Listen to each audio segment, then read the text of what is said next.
Welcome to Basscast Radio, bringing you the best in local and national news in bass fishing, as well as interviews with some of the best anglers from all over the U.S. With your host, Brian Carter, and Hank the Bass Geek. Sponsored by Wildware America, Z-Bait Company, Missile Baits, Battleborn Batteries, Conrad Brothers Marine, Taylor Man's Custom Lures, Vertical Lures, and Lynchburg Arms and Indoor Shooting Range.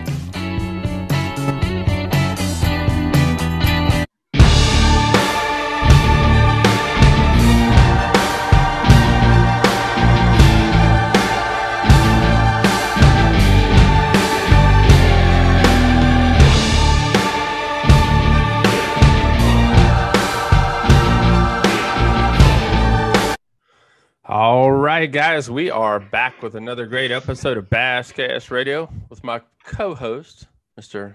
Bass Geek. What's up, brother? What's going on, man? You know, just been out on the water today, shooting a little. Got a lot of rain this past week. Amen for that. Raised the lake, though, about 4 feet. So the deep bite, the fish were out there in the same place, but they were hitting topwater, and that's all they'd hit all day long. I'm glad we got the rain, though, to be honest. It's been rough. I mean, we had a tournament last weekend on the river, on the James River here. And I come across the bridge because I wasn't able to fish it, unfortunately. But it was one of our kayak tournaments, and saw a lot of rocks, big old rocks, which usually are covered up this time of year. We've had rain off and on. Most of July was pretty hot and dry. Right. But so far, August has been almost every day. Oh, wow. Now, if you guys don't know, Bass Geek's about, 3 hours away from me? Yeah, probably right there. In Virginia, and I'm right here in Central Virginia, right here in Concord, Virginia. So, Bass Geek, by the way, guys, if you guys haven't checked out his YouTube channel, I've been dropping a bunch of content this week. I think I saw, is there a new one today? New one dropped today. It's about my rod and reel summer, basically ledge fishing rod and reel arsenal, if I can spit it out. Yeah. But, basically one of the things about, fishing ledges, fishing deep schools during the summer is that, your goal is to get them fired up. And then once they're fired up and biting, whether you're throwing a crankbait or a swim bait or a big spoon, whatever that might be, that gets that reaction bite, sometimes they'll settle down and they'll stop biting that particular bait. So you need to put on a new color or try a different bait. You don't want to take the time to, cut off a bait, tie on a bait, because that's going to take you even longer to let that school cool down. So one of the best things you can do is literally have a rod and reel for each specific style bait that you're going to throw. And so that way, basically, you throw that crankbait out there, run it through the school 2-3 more times. They're not biting on it. Pick up another one. Yeah, you can pick up your spoon rod. You can pick up your underspin, your swim bait, your hair jig, whatever it is. So you can run through and keep them fired up. And since that's kind of my favorite thing in the world. I know it is. It's a long video, but you guys watch it all the way through. Bass Geek needs the watch time. All right, guys. Definitely head on over. Make sure you're following Bass Geek on YouTube and give him a follow. By the way, thank you guys all, everyone that came out and fished with the Basscast Kayak Series this past weekend. Like I said, on the James River, had 18 kayaks. I think I added up my math and might be correct. We're up to 53 different anglers that fish with the Basscast Kayak Series. My boy Brandon Overstreet is our kayak tournament director, and I want to thank him for that. But it's been an awesome year. So, and we're about ready. We're getting registration already open for the Basscast Tournament Series. Our next event is, like 4 weeks away. So really, really excited about that. I think we got 5 boats already prepaid and pre-registered.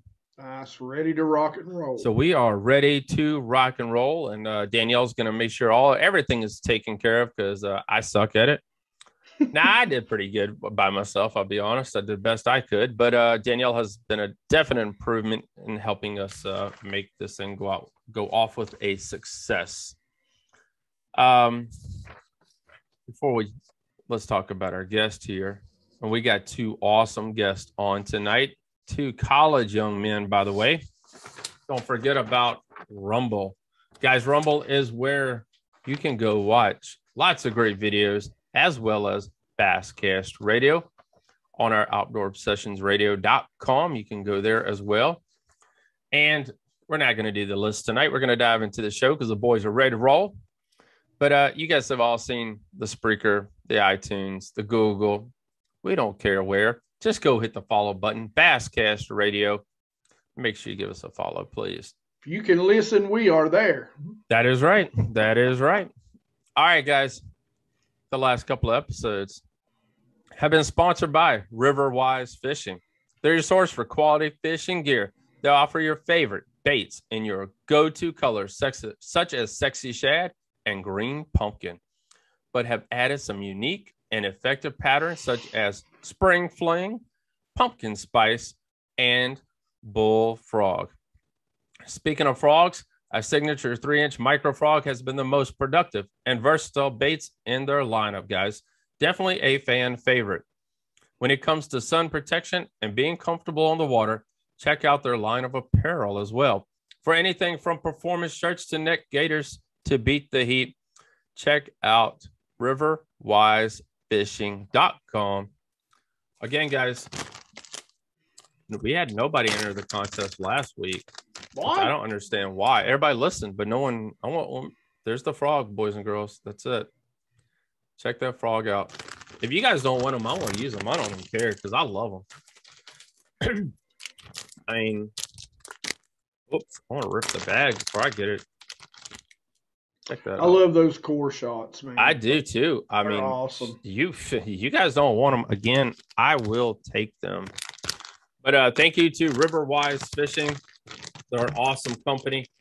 And guys, by the way, he is a kayak angler himself. And I'm going to share one of his posts on our kayak fishing page in the next day or two.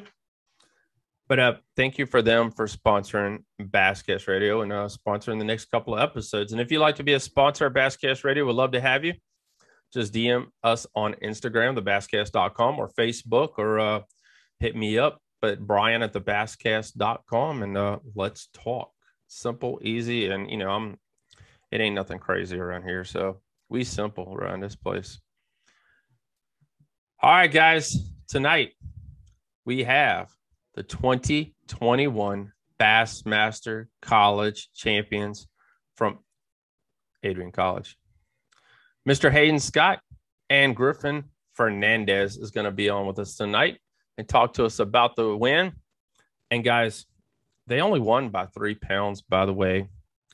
I mean, it's really freaking close. I mean, 3 is a lot, but they beat Bethel University. And that's a big, Bethel, you guys all know Bethel. If you follow anything in college fishing, Bethel University is known. Yes, sir. And if I remember correctly, that's where Randy Howell's son went. Mm-hmm.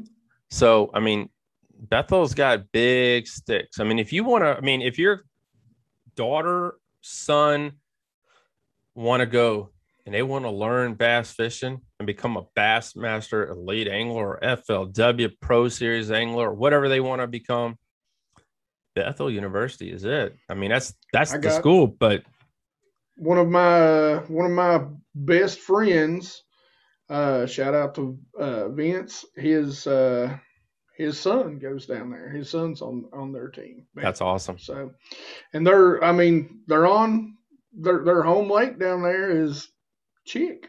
Yep. So Chickamauga. One of the best fisheries in the country. That is very true.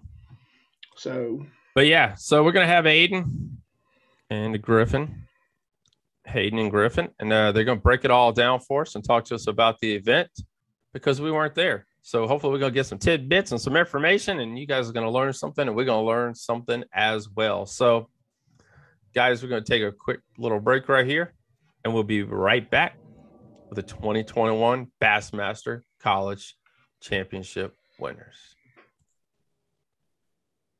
All right, guys, we are back with Adrian College's Mr. Hayden Scott and Griffin Fernandes, winners of the 2021 Bassmaster Championship, College Championship on the St. Lawrence River.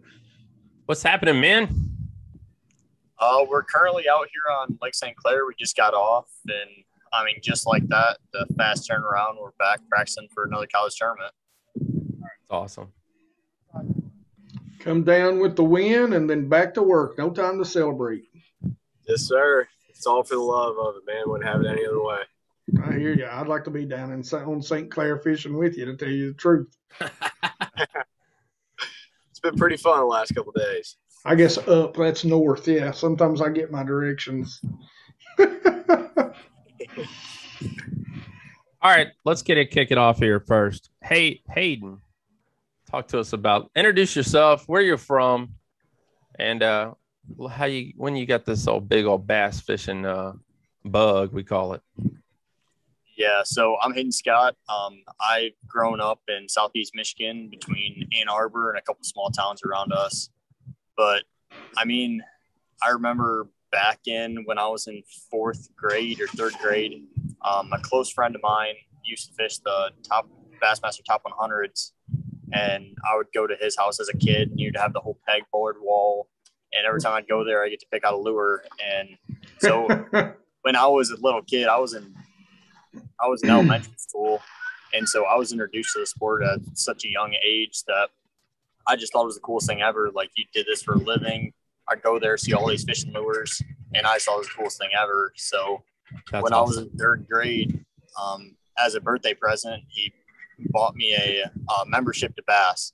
So I got my little blue tackle box, little tackle bag. I got the video that I think I've watched 100 times about Shaw Grigsby winning on the Harris chain with 40-some pounds. Mm-hmm. But it started at a super young age. And so I was fortunate enough to start young and just bounce around the rivers and ponds by us and tag along with a lot of the older guys that taught me a ton of valuable lessons. So anytime I got to hop in a boat, I thought it was the coolest thing ever.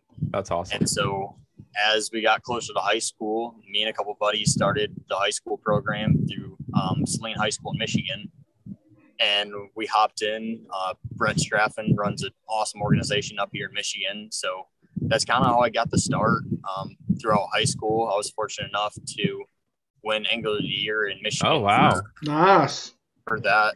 And so that's kind of how I got the ball rolling and kicked the doors down and got myself into Adrian College, is through that high school program. And so since then, like in high school, Griffin's the same way. We always wanted to qualify for that national championship, and that for that national championship, you get the same trophy. So we've wanted one of those trophies for a while, and come to find out, we have one now. So that's kind of how it got started out.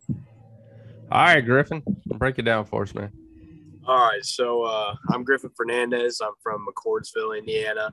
And the cool part about Hayden and I is we have a real similar start. I started real young. Hell, my grandpa had me up on the water when I was probably 3 years old, and just trying to catch any fish that I could, bluegill, trout, crappie, bass, catfish, just anything I could catch that pull back. And I moved to Indiana when I was about 8 years old, and I had a pond in my backyard that in the house we moved into, and I'd go down there with a little ultralight, and I'd hook these fish that I could just never get in. They'd always break me off. And I got real curious, real anxious to catch one of these things. My neighbor comes down with a bait caster, buzz bait, throws out there, gets a big old blow up, and catches a 3 or 4 pound bass. And I was like, holy crap, like that thing's got my grub in its mouth. After that, I remember that clear as day, because that's where the whole passion for it started. I was like, man, I want to catch those things. Like that looked like fun. And so then I started, researching and reading Bassmaster magazines. I mean, I've been watching Bassmasters and reading the magazines since, right. I could read. You can ask my mom and my grandma. Kids would watch cartoons. I'd watch the Elite series. So That's awesome. Moving on through, middle school, I started tournament fishing when I was in 7th grade. I used to go down to the weeknighters on my local lake, and all I do is just ask guys if I could take their bags down from the scales and release their fish for them. And through that, I got to meet a lot of the local guys, and, local pros, and so when I wanted to start tournament fishing, those guys took me right under their wing and just started pouring all the information they could right into my plate, and I just ran with it as much as I could. That's awesome. Moving into high school fishing, just like Hayden did, I started my team at Hamilton Southeastern as a club team. So I ran it as the president for the 4 years I was in high school. And through the high school, for Bassmaster High School, I was able to win a state championship and Angler of the Year. Nice. And made a top 10 in one of the Bassmaster High School regionals at Lake Clinton in 2016. And had a lot of other great finishes, but it led me up to this moment for, fishing for Adrian College for the last 3 years, and just been able to meet a ton of great people and learn so many new things. And like Hayden mentioned before, like him and I have just always had that mindset that, we want to win, we want to put ourselves in contention to always win, and to get to this point where we're at now, and to see that, all that hard work and all that money spent, all the sleepless nights, for it all to come together to lead to this moment for us has just been incredibly special. You guys are really, the thing about me and Bass Geek here, you guys grew up watching Bassmaster. I grew up watching TNT Bassmaster on the TNT channel. That's how we are. But, talk to us about that, the high school part of it. I mean, because you guys are really at a bubble. You really don't understand.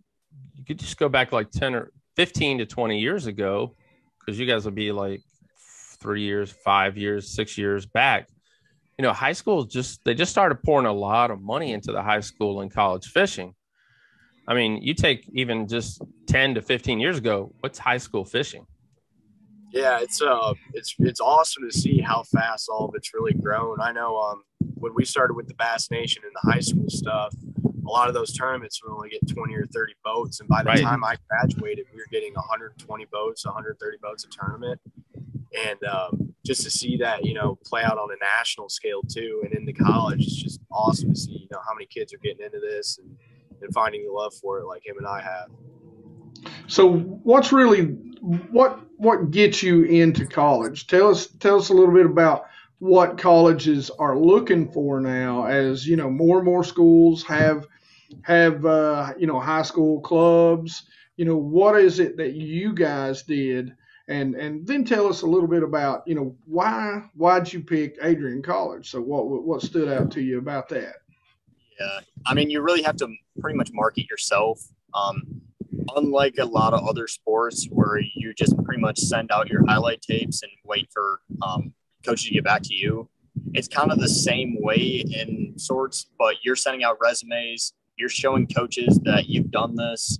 You have progression throughout your high school and junior career, and that you've already had a head start on a lot of other kids that just want to get into fishing. Right. So our past really helped us do that, because we already had that experience. We already put our foot in the door and showed some success throughout high school and juniors as far as that goes. So, I mean, you pretty much just have to, like I said, you have to market yourself. You have to write up a resume. You can send that to as many coaches as you can. And you just want to get on as many coaches' radars as possible, and the coaches' radars that you are interested in, because it's just like sponsorships. If you can put your face into the people's face and get your face in their head and they know who you are, that's a huge step. Yeah. Because once they lose track of who you are or what you're doing, then you're pretty much out of that race. So that's pretty much like how you have to approach if you're trying to make that step from high school into college fishing. So 2 state anglers of the year. I mean, what you guys probably had several offers to go to different places. So what was the drawing power to Adrian College for you? So early into my high school career, Coach Borden contacted me and kind of just followed my my success throughout high school and would always, message me on Facebook, like my posts. And that meant a lot to me as a high school angler because it showed that, I was on the map. But, I had his attention. And, later on through high school, a couple more coaches had reached out, but it was never to the extent that Coach Morton followed me, which just meant a ton to me. And then on top of that, I had some older friends that I had fished with who fished with the program. And so I always followed their success and knew that, these guys were diehard bass fishermen like myself, especially, coming from the north and traveling 10, 12, 15 hours to events and still putting up top finishes against, some of the best teams in the nation. I wanted to surround myself with a group of people like that. And so I, took some tours and met with some coaches, talked to coaches on the phone. And ultimately, my last college visit was Adrian College. And I wasn't super sold on the fact that, going to school in Michigan just because I wanted to go south to bass fish all year. Right. Yeah. And I got up there and I got to meet Coach for the first time in person. I got to meet a lot of the team and it just felt right at home. The guys took me in immediately and I knew that, they were guys just like me and that the program was right for me. So ultimately that's what led to my decision 3 years ago. Hayden. Plus being up there in those big Michigan football smallmouth, that don't hurt a thing. It's been fun coming from Indiana. This is a completely different game. I'm used to shallow, muddy water. And, 5 bites. You get out here and, you can make a cast behind your back and catch a smallmouth. Holy cow. It's unbelievable. And they're footballs, man. I fished down in Tennessee, fished some of these, Cherokee and Douglas and South Holston. I literally got a buddy of mine, Ben Nowak. I was talking to him and I told him, I said, I caught a 24-inch smallmouth that weighed 5 pounds. He's like, that thing would have weighed 10 pounds up here. It would have. That's a giant. He said, down here in the South, they long and lean. Up there, they fat and they're short and fat. They're like me, short and fat. Hayden, what made you decide, man? Growing up here in Southeast Michigan, like Adrian was, I think it's 45 minutes away from my house. So that would definitely make it right there. Once they started that program, it was just like right in my radar because right when they started the program, it was unlike any other program. They had 2 brand new boats at the time. They supplied school trucks at the time. And that was a huge drawing power because when a school has the boats and trucks, that's less miles you have to put on your truck. That's less hours you have to put on your outboard. And so knowing that ahead of time, that was huge. And there's not many other schools that pay for 100% of your gas, 100% of your lodging and food. So that takes all those expenses out of pocket. So that was a huge drawing power for me and being so close to home. And I've kept track of it since the start. So there's really only one place I really wanted to go because that's just where I've kept track of and it was close enough to home that it worked out perfect. Awesome. All right. Give us a quick version of how you men qualified. Now, question, did you two fish the entire year together? Yes, just about, yeah. Because I know you don't have to fish the entire year together. We fished all the Bassmaster events together and all the MLS events together. So how did you two qualify then? For the championship?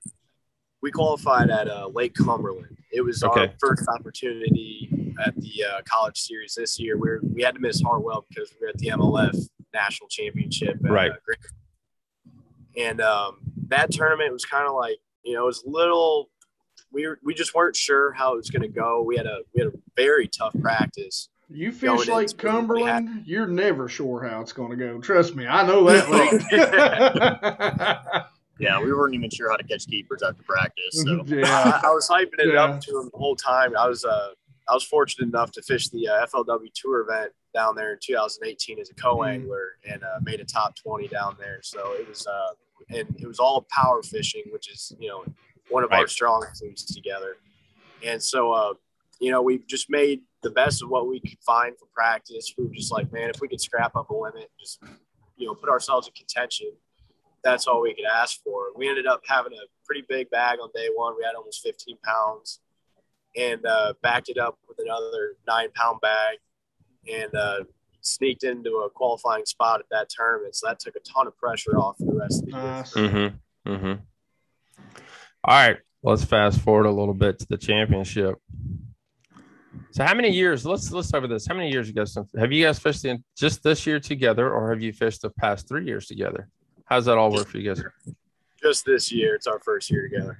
What do you two think is your strengths and weaknesses together, man? How you two kind of balance each other out?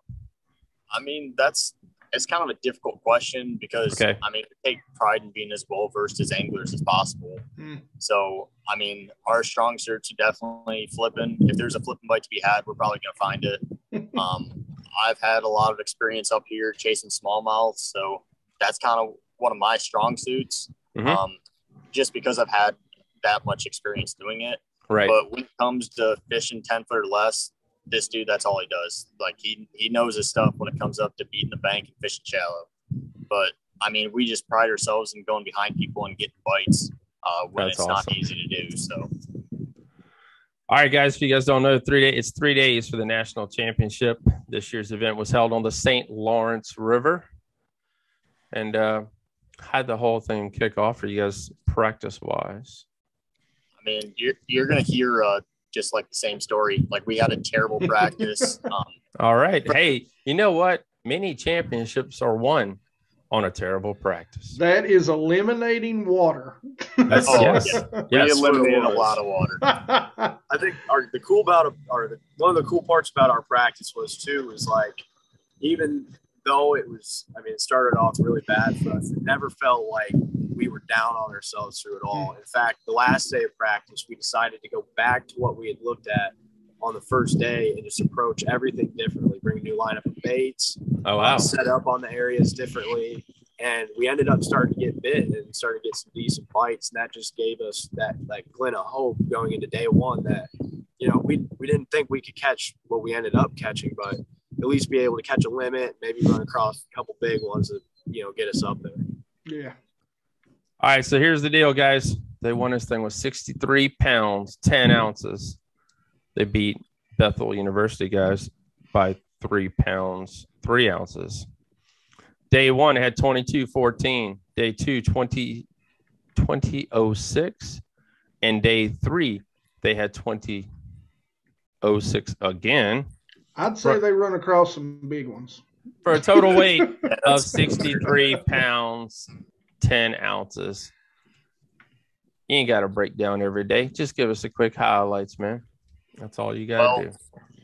I mean, coming into the first day, like, we didn't really have much of expectation. We were just trying to survive it and make it to the second day.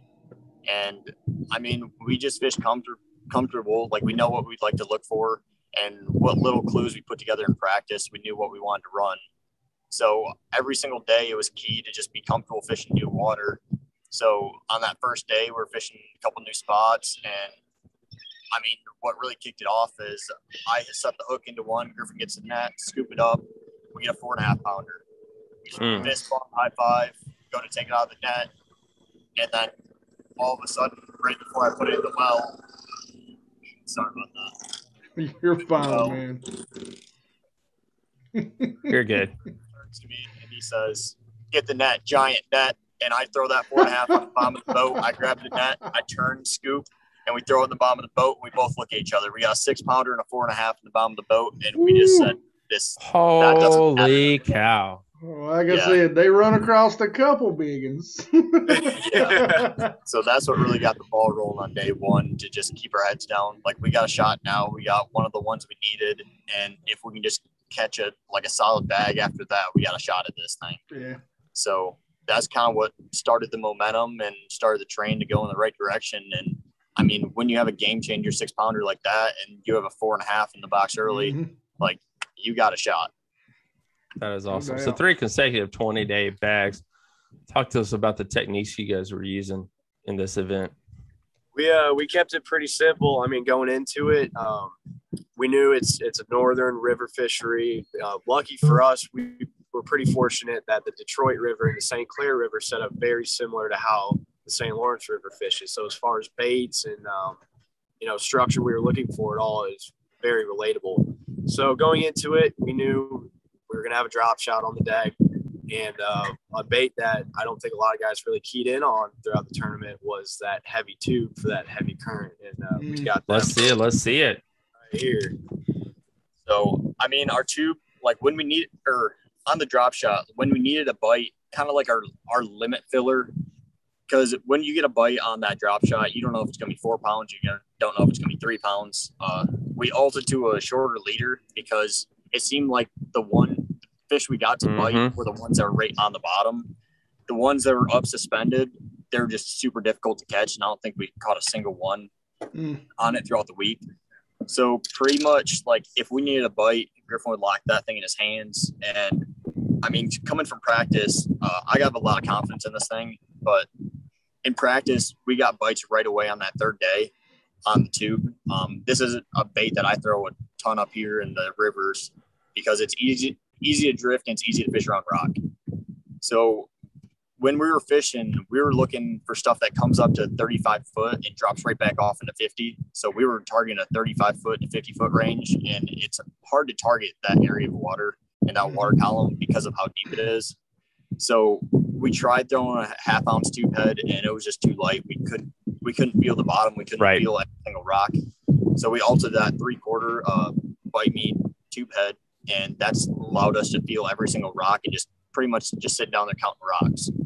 And like Griffin said, it's an overlooked bait. Like this thing's been around for forever. It's just a fish catcher. And what I've noticed is in the past couple of years since that Ned rig came out, a lot less people are throwing the tube. A lot of people are moving towards that Ned rig just because it gets bites. Yeah. Right. So it kind of seemed like we were fishing a completely different lake or river than everybody else, because it seemed like there's a lot of people catching 20 plus fish a day and just couldn't run into those big ones. And that just wasn't the case for us. Like I think the first day, I think we called twice.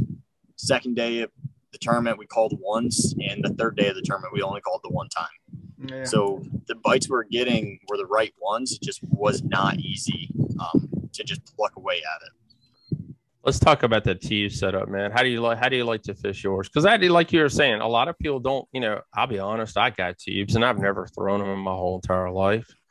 I mean, I'll grab that drop shot and I'll throw that thing all freaking day long. I hate fishing slow. I hate dragging worms. I mean, but that's because of my partner. And that was kind of leading back to the question I had before, about you guys working together, because I fished with a lot of guys, run and gun, you drop it, they're at the next dock by the time you're reeling in. Yeah. So, I mean, it's getting used to each other's fishing style to allow, you guys to, be the competitors that you guys are and winners that you guys are. But break down that tube for us. Yeah, so here's the full rundown. I've had quite a bit of experience throwing a tube, but like Zona said, if you want to learn how to crack a tube, Zona is the best person to talk to about it. If I'm cracking a tube, I use 10-pound Seaguar. That's just straight fluoro, no braid backing, because when you're cracking it, you're just popping it over rocks, and then all of a sudden it'll load up and you just start reeling as fast as you can, lean into it. So you don't want that straight feel. You just want to just kind of pop it over the rocks. But in this case, when you're fishing 35 foot and over and I'm dragging, I just want that straight braid to fluoro connection. Yeah. And the reason for that is when you're fishing that deep, you don't have much room to have that stretch. Because when you have that much line out with fluorocarbon, you're still going to get stretched. Yep. So if I'm setting the hook in that deep of water, I just want that straight connection. But I don't want to throw straight braid because, I mean, the reason everybody's throwing fluorocarbon is it's invisible. And also braid and rock do not mix. So I was throwing a 10-pound Seaguar Tatsu leader, and I was throwing a 15-pound Suffix 832. I like white.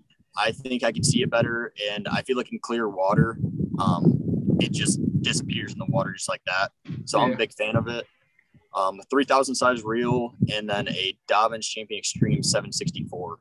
It's got a very, it's not as fast of a tip, but it loads very fast into the backbone, and it gives you that really strong hook set to get the fish pinned and then allow you to play it. And that was a huge deal because when you're throwing a 3/4 ounce head, you have that much leverage for a smallmouth, and you guys know exactly how erratic they are. They want to jump. Oh, yeah. So keeping those fish pinned is a huge deal, because when you're throwing a 3/4 ounce anything, if that tube head isn't in its mouth, it has that much leverage to throw it. Yep. So as we pretty much had to reel as fast as we can just to keep them tight, because if you give them any slack, that fish is gone. So were you finding when you were casting, man, was it you're counting rocks like you said? Was it like 1, 2, 3, boom? See, that's what was kind of weird the first 2 days. So some of our stuff, it was just like really small rock shoals, and some were very long. Okay. The longer rock shoals, we would start at the very tip of it, and we would drift all the way back to the back of it. So you're pretty much just flipping your bait out straight out in front of you and letting it hit the bottom, and then you're just keeping a tight line the whole way and just feeling the rocks. Yeah. But those first couple of days, they were kind of eating it. They weren't eating it weird, but they would grab a hold of it and it would just be mush. So a lot of times you'd have to reel up really fast just to see if your rod tip would load up. So a lot of times we're getting those bites. I would just reel up as fast as I can. And if it loaded up and popped over a rock, okay, it wasn't a fish. But a lot of times I reel really fast and it keeps loading up. Then I hit it at the very end to get that hook point in. So those first 2 days, they're kind of eating it kind of funny, as it was just like straight mush. But for whatever reason, that last day when we were just drifting, I was like casting, they were hitting it hard. Like I'd be counting rocks, all of a sudden, boom. And I would just, all right, there's one. And I set the hook and get a good hook into them. Wow. So that was a good feeling that final day. But the first 2 days, you just have to pretty much hook set, like pretty much just reel check them every single time just to see if it was a fish or not. Wow. So now what kind of head was that in that again? Yeah, so this is a Bite Me tube head. They're out of Ohio, and they're a big team, or Indiana, and they're a big team sponsor of us. But they have a super sharp hook into them, and it's just that perfect size to fit in any 3.75 or 4-inch tube. Gotcha. And they just make a lot of different sizes and variations, because there's so many tubes on the market. You can buy a 2-inch tube, you can buy a 2.5 or 2.75. So they have a lot of variety in which size hooks they have. So they have their big dude heads, which are their heavier heads. And they also have their big dude juniors, which a lot of people don't offer. It's a shorter shank hook. So it allows you to put that in the smaller tubes, but you don't have that hook shank way out in the back of it. So they offer a lot of variety. So having a super sharp hook around those rocks. I'm going to have to look them up. Yeah, that's really nice. Cool aspect of the head too, especially in these northern smallmouth fisheries, is you tend to get a lot of gobies, especially the St. Lawrence River. And that big dude head, instead of having the lead run the shank of the hook and keep it skinny, they actually bulk it up in the front to style that head out after a goby. Yeah. And that, ultra clear water, you want to be as realistic and presenting as possible. And so they just think every aspect they can. They build a quality product, and definitely help us pay dividends. That's awesome. Pretty freaking awesome right there. Now you're fishing rocks, the drop shot, Griffin. What was it? What were you doing? Who was in the front and who was in the back? I guess Hayden. Go ahead. I'd stick to the back. This style of fishing is Hayden's game. That's what I figured. Yeah, he fishes the BFLs up here. He lives in the rivers and just understands it better than most people I've ever met. So I just kind of stayed back. I just tell him all week. I was like, put me around fish, and I'll catch 1 or 2 here and there. I'm just going to try to take notes from you. Yeah. I've never really done this except for the last couple of years at school. So he'd be drifting that tube, and a lot of times I'd take this drop shot and just make short little pitches to, if I saw something on the graph, or just to keep a bait in the water, if he was fizzing a fish or anything like that. And for instance, like the first day we caught 3 of our 5 on it, and it just seemed like, with that shorter leader, as soon as we started doing that, we started getting way more bites on it. And going after, how we were throwing that 3/4 ounce head, we had to upsize the drop shot weight too, because we're still throwing it in that 35 to 50 foot. And the biggest one we could get our hands on was a 5/8 ounce, which was just barely good enough to be able to feel it. Especially, throwing it on a Dobbins 733 champion. They're super sensitive. It's got a great tip to be able to feel all that down when you're getting that deep. And then same, reel setup, 3,000 size spinning reel, Right. 50-pound Suffix 832, and that 10-pound Seaguard Tatsu leader. What was that main? What was the drop shot bait you're using? It was a flatworm like everyone else. It's we threw other ones in practice. We got a couple bites on a darter and whatnot, but it just seemed like that flatworm for whatever reason would just get more bites. And right. It's such a small presentation that it's just a bite getter. Made by whom? I think another really important aspect of our drop shot setup too is our hook. We were using this is a #1 Gamakatsu G Finesse light wire worm. Yeah. Mm-hmm. And so instead of nose hooking it like a lot of guys normally do, you can actually run this hook through the body of the bait and it comes out further back. So you'll get a much better hook in a lot of these fish instead of just hooking them on the outside of the lip or whatnot. Yeah. And especially if those smallmouths, jumping 6 feet in the air, right. taking huge digs at the boat, having that hook inside their mouth buried in the roof just gives you a much better sense of security when they decide to do that, because you got them pinned much better. Now, Griffin, were you finding your fish were you having to play with it a lot, or was it like right off the cast? It was just kind of varied. It just varied on where we'd be at. A lot of times we'd either be we'd pull up those little rock shoals and it shrinks that area down a lot more. Right. So you might make one pitch and they'd be right on it. Nice. Or you'd be on a 200-yard drift and you just have to sit and wait, because all of a sudden load up and pull and there'd be one there. So awesome. I think it was more about just put the bait on top of the fish's head and not come to look for it or anything. You just had to cover a ton of water in order to do that. There we go, guys. Right there. You guys heard it all right here. The Basscast.com, Basscast Radio. Guys, if you don't know who we're talking to tonight, you pick us up in the middle right here. We got Hayden Scott and Griffin Fernandes with Adrian College, 2021 Bassmaster College champions. I got to scroll back up. I'm just keep going up and down my little post here. But, guys, really quick, if you guys don't know, Riverwise Fishing is sponsoring tonight's episode again. And we're going to be giving away a pack of these awesome baits. And I guess, what do we got to do? Let's see here. What do we want to, what's our keyword for the night, man?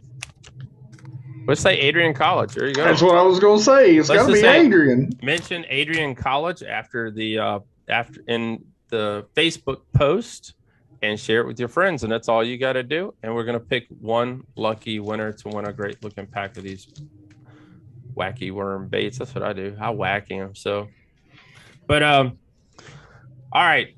What's your two's plans, man? You got one more year, correct? Or you guys got another year? Sometimes they can't redshirt bass fishermen, can they? I've got one more season after this year wraps up, and he's got two more, so a little more time to make it happen again. That's awesome. Good deal. That is awesome. So we're gonna wrap it up with this. What is the ultimate goal for you two, man? You guys can one of you guys can go first. It doesn't matter. Hayden, you can go first. What's your plans, man, with this thing after college? I mean, we all want to follow in Brandon Card's footsteps. I mean, Brandon, I have to admit, Brandon's one of my BFFs. So, I mean, Brandon's from down my way. So that's true. Yeah, so, I mean, we're all right here together. So that's why. But what's the ultimate goal, man? I mean, we're going to be on the same page. The ultimate goal is to see how far this sport can take us. We've had so many opportunities thus far to put us in the positions that we've been in. And so we're just going to pick the ball up and just keep running with it and see how far it takes us. At the end of the day, we're trying to make it to the highest level of fishing as possible. Awesome. And if that doesn't happen, I just hope to be in the industry in some aspect, because I eat, sleep, breathe fishing, and I couldn't live without it. So if I could make a career and do something that I love, at the end of the day, that's all I could really ask for. But I mean, to go pro, that would be huge. And this is just one step closer and making a dream reality. So we'll see where this whole thing takes us. And at the end of my college career, it's just going to end up being what connections I could make in college and see where it ends off, because it's not cheap, and that's for dang sure. Got that right. If I can find a way to make the connections and fish at the next level, I'm going to do it. But it's going to take a lot of hard work, that's for sure. Awesome. You guys got a great start. Congratulations again on the championship. You're a household name, man, in the college world of bass fishing. I mean, you really are. I mean, so congratulations. We appreciate it, man. Thank you. Congrats, guys. You got anything else for him, Bass Geek? Man, that's it. Just congratulations, guys. You know, I've maybe one of these days you guys can come down and we'll all go fishing for some of them southern smallmouth down here. Or you can come up. You can join us. I am down. Yeah, that's even better. That's even better, to be honest. I see. You ain't got to. That's the one thing I can say. I fish the Highlands reservoirs, man. So like you ever heard of the Meekie rigging? Oh yeah. That's down here, the lake, my home lake, South Holston. Everybody thinks it started on Cherokee. That's just the Elite Series that made it famous. It actually started on South Holston, and man, I fish a little half-ounce, little tiny bait and 80 foot of water and catch smallmouth. Oh yeah, I believe it. Yeah, man. We're catching ours, dude. That's only in the winter, and trust me, it is only when I have to. I got a buddy of mine. And he talks to me all the time. I was taking a Rico popper and catching them over 90 and to 120 foot on a popper out there in the middle chasing shad. Good gosh, Geek. Yeah, my gosh. I like the deep water stuff, man. That's what I was doing today. We was fishing out over 35 and 40 foot, catching them in super clear water on a Rico popper, man. You know, one cool thing we don't have here, you know, we have Liberty University here, and I know Lynchburg College at one time had a bass fishing team, and I know Virginia Tech's got one. I think UVA, I'm not sure if they still have theirs or not, but we haven't really had a big bass. We've had the college kids here before, but we've never had a big bass college event on Smith Mountain Lake. That's my home lake. Beautiful, clear Smith Mountain Lake. Yeah, we go there for a college event every year. So yep, you do come up here for a college event. Like I said, just the one event, but we haven't really had a big one. I mean, we got the places for it. I mean, that's what kills us. But you guys need to come up here. You guys need to come up here in October and fish the Big Bass Tour. Oh, you let us know. I know there's big ones in there. It's October. It's October. They're taking names and registering already. It's 3 days. I apologize. Friday, Saturday, and Sunday. Yeah, that'd be an awesome event for sure. Man, thank you for coming on. Thank you for talking to us. We wish you the best, the rest of the luck in 2021. And thank you for coming on, talking with us. And good luck to you at your next event. Yeah. Thank you. We appreciate it. That's an awesome opportunity, and hope to keep in touch with both of you if you guys want to come up here and tag along. Yeah, man. Love to, man. Maybe they'll open the airports. Well, the airport is back open. Hopefully nothing will shut down ever again. But right. We sure hope not. I hope not. Well, the smallmouth won't stop biting. So that's a cool thing. You know, everybody's like, man, 2020 sucked. I said, no, it didn't. I fished my ass off. Oh yeah. I didn't have to go cover tournaments. Michigan, they closed down a bunch of boat ramps. I thought Michigan was going to revolt, man, when they closed the boat ramps down. We were close. Yeah. We were real close. I was like, oh man, don't let those, don't try to keep those guys away from those smallies up there. And all them walleye fishermen, man. Oh yeah. Yeah. Oh, it was, everyone was chomping at the bit, and they finally let us go, and man, it was worth it because they were chewing. Awesome. All right, guys, we're going to take a quick commercial, and then we'll be right back. All right, guys, we're back, man. Want to thank the awesome team from Adrian College, man. What an awesome event. Congratulations to them, Hayden and Griffin, on winning the 2021 Bassmaster College National Championship on the St. Lawrence River. They broke it all down for us, and we just had some great conversation. Yeah, great conversation. Good time. Good kids. Yes. They man, they'll make good pros one day. I think they will. They really will. I mean, they're, me and Bass Geek talking about it, we interview a lot of different people and talk to a lot of conversations, a lot of different people. And these are probably the top 2 college kids that we've spoken to so far. I mean, Jack was our boy. So Jack was great. Jack was great as well. But he's a YouTuber. Hey, he's a YouTuber. so he's got to be great. Yeah, he does. If you're not great, you ain't gonna follow us. And he's a good YouTuber too. So yes, but 2 awesome young men. Make sure you head on over, follow them on Instagram. Yep. And give them a follow there as well. And like I said, Adrian College, follow them. They got a bunch of great sponsors. Just check it out.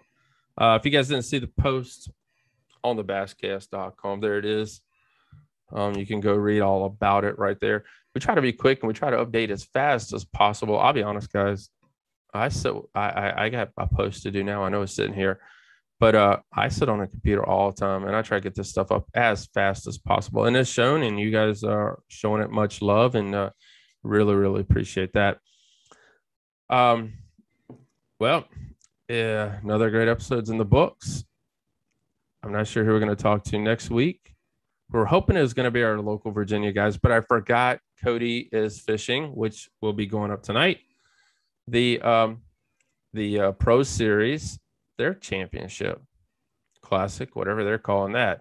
So he's fishing that right now not now as we speak, but he fished that today. So hopefully we'll get him on, and a lot of more great guests in 2021.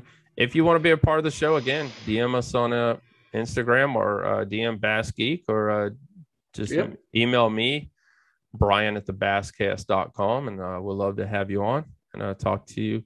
If you're in the business, you own a tackle store, really don't care. We just like talking about bass fishing. That's it. I say it, speaking of YouTube and following, I say it on my YouTube channel called Bass Geek. Go like and subscribe. That's right. So comments in the comment section below. I love to talk about bass fishing with you. So we ain't lying, people. We do it. No. And Bass Geek's done a bunch of, some Friday nighters when he gets a chance of doing it a little live, and you guys blow that up. So Bass Geek's got a lot of great stuff happening as well. And make sure you follow him on Instagram and Facebook, and hit the YouTube button and hit the bell button for notifications. And I do some TikTokage now. I forgot about that. Yeah. So we're on TikTok as well. So there you go. Thank you, everyone. You guys are awesome. We appreciate everything. We'll be talking to you guys again in a couple weeks. Well, 1 week. We're knocking it out of the park, brother.